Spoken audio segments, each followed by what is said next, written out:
one of the strongest protection one can have in place. And what I mean is all of access to all of North America. So having a passport from each of the North American countries, which is Mexico, America, and Canada. So there's a lot of US citizens who are looking for protection outside. One of the biggest legitimate concerns I see is that, hey, I can pay 100K or some minor amount, 150K, 100K, I can get this access, get this passport. I think the biggest concern is with the respect. So you have, technically on paper, you have an access.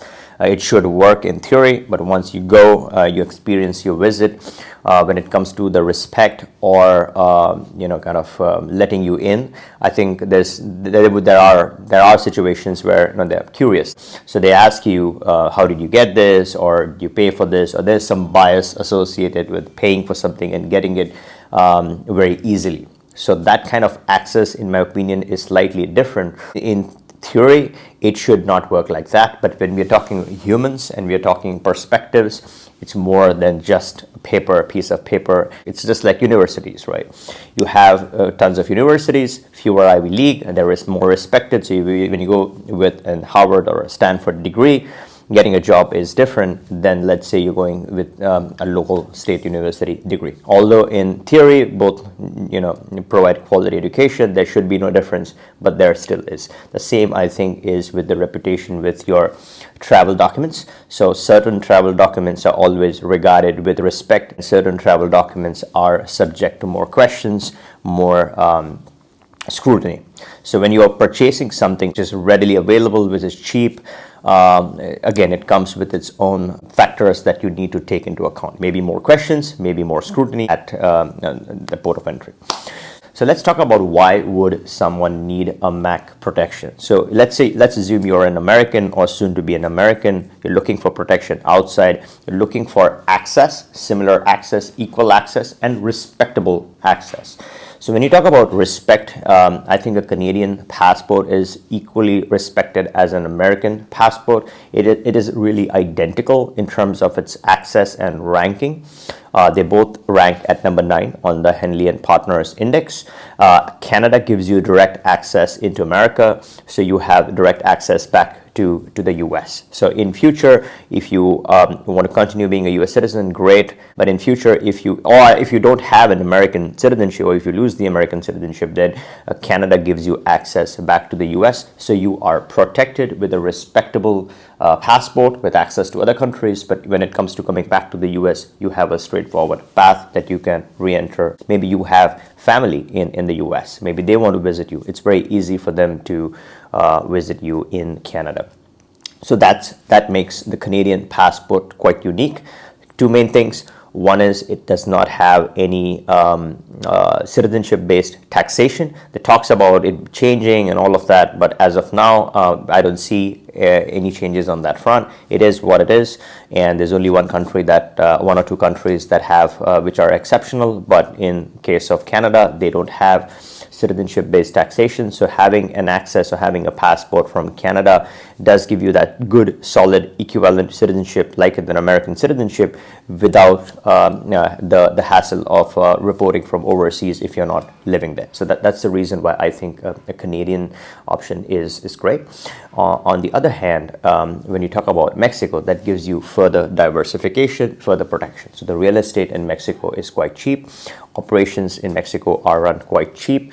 You have cheap labor in Mexico. So you have a lot of access to good quality, cheap real estate and labor. And if you are in the business sector, then it's very easy for you at a lower cost to run your operations from Mexico. And again, it gives you that second layer of protection. A Mexican passport is an excellent travel document.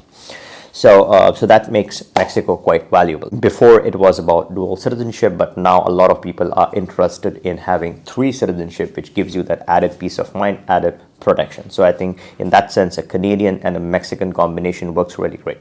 The other advantage of having a MAC protection is that all countries are connected. It's on the same continent. So if you are traveling by car, you can actually drive all your countries at one shot in one trip. You're on the mainland and you can drive between your countries back and forth. They're all neighboring countries. So if things were to go wrong in your home country A, you have home country B. If things were to go wrong in your home country A and B, you have home country C. So you are in the North America, you have the best of the best passports, and you have good connectivity between these countries. The path to getting started, let's say you're an American, you already have an American passport, or you are on a green card, or in your path to becoming an American citizen, the easiest way to get started with your other two access, which is Canada and Mexico, is through a temporary residency, let's say in Mexico, because that's fairly cheap. It's free. I mean, when I say free, there aren't any golden visa type of requirements. It's just $43K in your bank account. You show it for 12 months, and it's that's it. You are eligible for your Mexican temporary residency. I have made several videos on the Mexican TR. You can review that for the process, and we can also guide you or help you out with the entire journey if you need that assistance. So the TR in Mexico and the PR, which is the permanent residency in Canada, in combination can be done. Sometimes if you have a couple of permanent residencies at the border, there's confusion where you really reside. They might have an issue with two PRs at the same time. But with a TR, which is the temporary residency with flexible residency requirements, and a PR, so let's say you're permanently residing in Canada, or for now you're permanently residing in Canada, you can have a PR from Canada, and then when you come to Mexico, if you are temporarily residing in Mexico, you can have a TR in Mexico. So the two in combination work just fine. So if you're an American citizen, you have Canadian PR and a Mexican TR, this is all perfectly legal. You won't face any difficult questions when you have this kind of a structure or a combination in place. Getting a PR in Canada. So I'm going to make a separate video covering the different routes. There are 4 main routes in which you can work towards your Canadian PR. In that video, I'm also going to cover the benefits of getting a Canadian PR. There might be a couple of drawbacks or negatives. I'll cover those as well. I'm going to cover the process in which you can get started with your Canadian PR. So be on the lookout for that video. Now, once you have the Canadian PR, you live in Canada, let's say for 3 years on your PR, and you qualify for becoming a Canadian citizen. You live in, let's say, Mexico for a year and a half. You qualify for a Mexican citizenship. So if you structure it correctly, technically in 5 years, you can work towards both your citizenship, or give or take maybe 5 to 6 years, you can actually qualify for both citizenships together. So let's say you're an American, you give 3 years. If you're living in Canada for 3 years on a PR, you can qualify your Canadian citizenship. And if you live in, let's say after that, let's say you live in Mexico for a year and a half, you qualify for your Mexican citizenship. Again, this needs to be carefully and properly planned and structured if you want to, if you're looking at an aggressive time frame.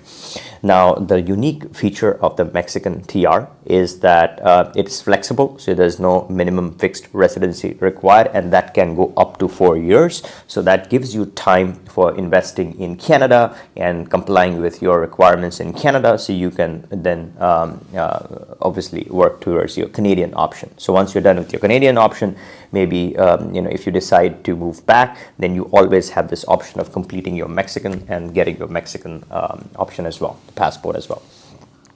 So that's the way in which you can make the MAC protection happen. Again, I'm assuming that you are already an American citizen or working towards your American citizenship. Obviously, the idea is not to cover how you get an American citizenship. It's under the assumption that you have that option or already on your path to that option. So if you're interested in this option and you want to structure this correctly, click the link in the description, book a call with us, and we can get you started on your path to investing in a way in which you can make all of this sequentially happen.